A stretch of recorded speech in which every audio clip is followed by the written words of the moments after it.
दोस्तों आदाब से मैं अनीस अहमद खान हिंद वॉइस से आपसे मुखातिब हूँ। अभी शिलान्यास की मिट्टी सूखी नहीं है कि इसी के साथ मथुरा काशी की जो मस्जिदें हैं, जो विवादित मस्जिदें हैं, उनकी बात उठने लगी हैं कि राम मंदिर तो ले लिया, अब इनको भी लेंगे। ये आवाज़ें उठने लगी हैं और ये दो जो मुस्लिम धार्मिक स्थल हैं, मस्जिदें में हैं, इनको गिराने की बात भी हो गई है कि इसी तरीके से लेंगे जिस तरीके से हमने अयोध्या लिया है। खबर में बढ़ने से पहले मैं आपसे गुजारिश करना चाहता हूं कि अगर आप हिंद वॉइस देखते हैं तो इसे ज़्यादा से ज़्यादा सब्सक्राइब करने के लिए कहिए और वेबसाइट पे जाइए, इसके फेसबुक पे जाइए और नीचे जो पेटीएम का नंबर चल रहा है उस पर कुछ ना कुछ आप अगर आर्थिक मदद कर सके तो हमारे लिए बेहतर होता है। खबर में बढ़ते हैं।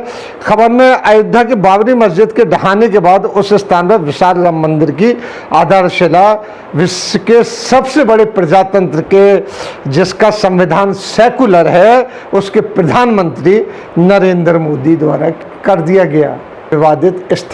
विवादित स्थल इसलिए कह रहा हूँ वो कोर्ट से ही फैसला हुआ है और उसको कुछ ही मान लीजिए कि आज तक भी चल रहा है। साथ में आरएसएस के प्रमुख जो है मोहन भागवत भी होंगे। आरएसएस कैसी संस्था है वो सब लोग जानते हैं, उसके बारे में ज़्यादा बताने की ज़रूरत नहीं है। यानी दोनों तरफ से सांप्रदायिकता झलक रही है। आरएसएस जो हिंदुस्तान की बात करती, पूरे विश्व में इसको डंका पीटती हो कि एक बार हम पूरे विश्व में छा जाएंगे, इस बात की बात करती है वो उसके जो मोहन भागवत हैं सर्वे सर्वा, वो भी साथ में होंगे। कार्ड पे उनका नाम भी है। बाबरी मस्जिद गिराए जाने के बाद उस ज़मीन को कोर्ट ने राम जन्मभूमि को दे दिया था। राम जन्मभूमि जो न्यास है वो विश्व हिंदू परिषद का है। विश्व हिंदू परिषद भी आरएसएस की है। मुसलमानों ने सुप्रीम कोर्ट का ये आदेश मान लिया था, लेकिन शिलान्यास के साथ ही काशी मथुरा के साथ साथ 10 और मस्जिदों को विवादित घोषित करके उन पर कब्जे की बात जो शुरू हुई है वो बड़ी दर्दनाक है, बड़ी ख़तरनाक साबित हो रही है और इसके नारे गूंजने लगे हैं। आरएसएस बाकायदा तो नहीं कह रहे कि उसके फ्रिंज एलिमेंट्स हैं, फ्रिंज जो एसोसिएशंस हैं, उनमें ये बात गूंजने लगी है। बाबरी मस्जिद को ढहाने का काम 8 अक्टूबर 1984 में बने बजरंग दल ने किया था। पूरी तरीके से बजरंग दल उसमें थी और विश्व हिंदू परिषद की ये यूथ विंग कहलाती है। इसको इसलिए बनाया गया था कि धर्म की रक्षा करेगी। बजरंग दल के जो विनय कटियार पहले सर्वे सर्वा हुए थे, विनय कटियार, उन्होंने अपने ताज़ा इंटरव्यू में ये बात कही है। इसलिए मैं आपसे कह रहा हूँ कि ये तो वानगी है, ये तो सैंपल है। अयोध्या सैंपल कह रहे हैं। अभी हमें 10 मस्जिदें काशी मथुरा के बाद 10 और मस्जिदें चाहिए, वो हम लेके रहेंगे।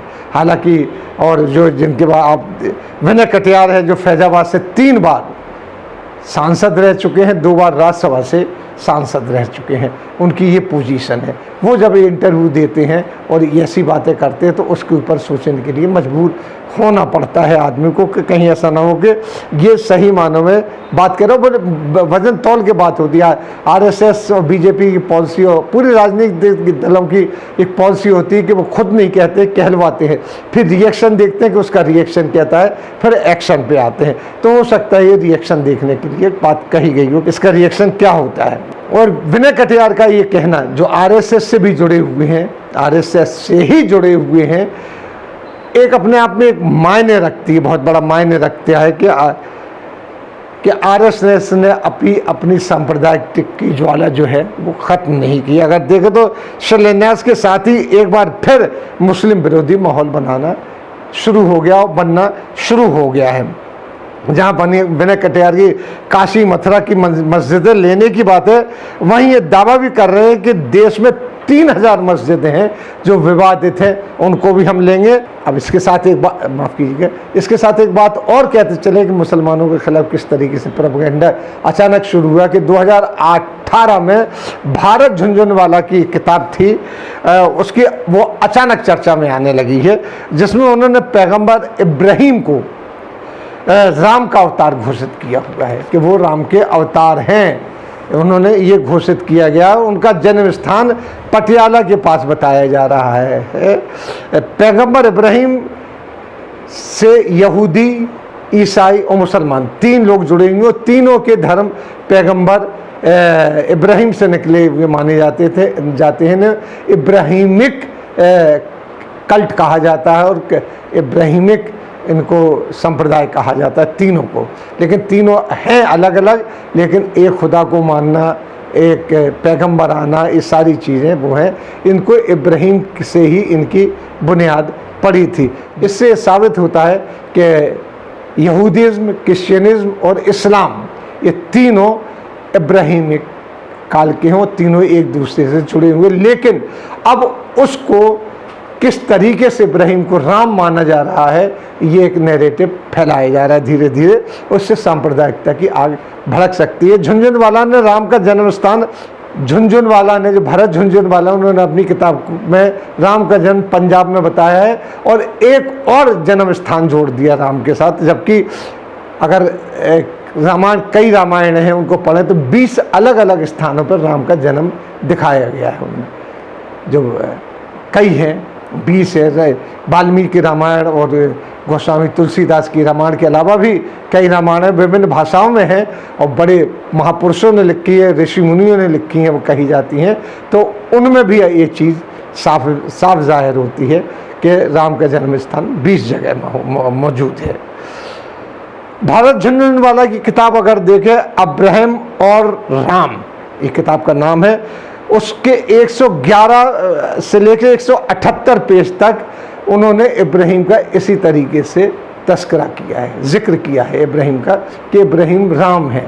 और उन्होंने एक रूट भी बताया है, जिस तरीके से रामचंद्र जी का लंका तक जाने का रूट बताया गया है, लोग बाग उस पर रिसर्च भी कर रहे हैं, तो उन्होंने भी एक रूट बताया कि इब्राहिम किस तरीके से चलते हुए कहाँ गए और कैसे कैसे हुआ, क्या क्या हुआ। उन्होंने, मतलब इसका एक ही कहने का मतलब है कि इस तरीके से एक और सांप्रदायिकता भड़काने की बात शुरू हो रही है और मुसलमानों के खिलाफ खुलेआम इस तरीके के, जैसे विनय कटियार ने एक बयान दिया है, ऐसे मौके पे बयान दिया है, वहाँ पे जो प्रधानमंत्री जा रहे हैं उद्घाटन करने। इसी के साथ मैं बताना चाहता हूँ कि यही सोमनाथ में हुआ था, जब सोमनाथ का मंदिर बना तो उसमें नेहरू जी नहीं गए थे उद्घाटन में। हाँ, डॉक्टर राजेंद्र प्रसाद प्रेसिडेंट थे, वो गए थे, लेकिन नेहरू जी नहीं गए थे। उनका कहना था कि अगर मैं चला जाऊंगा तो सेकुलर जो इमेज है भारत की, उसको बहुत ख़तरा पैदा हो जाएगा। ये बातें जो कर रही है आरएसएस या बीजेपी, ये तनाव बढ़ाने के लिए कर रही है, क्योंकि जितना ज़्यादा तनाव बढ़ेगा, जब भी दंगे हुए हैं देश में, उससे बीजेपी को फ़ायदा हुआ है और दंगों के पीछे कहीं ना कहीं हाथ आरएसएस का रहा है, कहीं ना कहीं नाम आरएसएस का रहा है।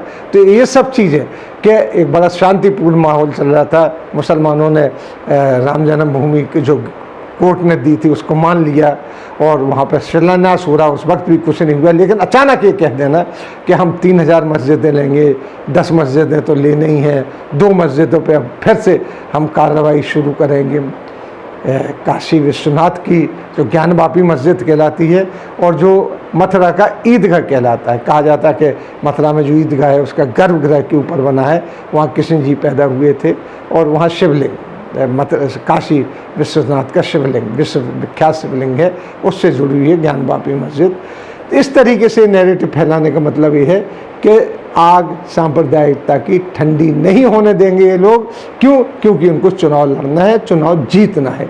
जितना भी ये दंगा फैलाता है, पीछे से आप साफ देख लीजिए, बीजेपी को इससे फ़ायदा होता है। इसी के साथ मैं आपसे लेता हूँ विदा, अगले अंक में फिर हाजिर होंगे, तब तक के लिए दीजिए हमें इजाज़त।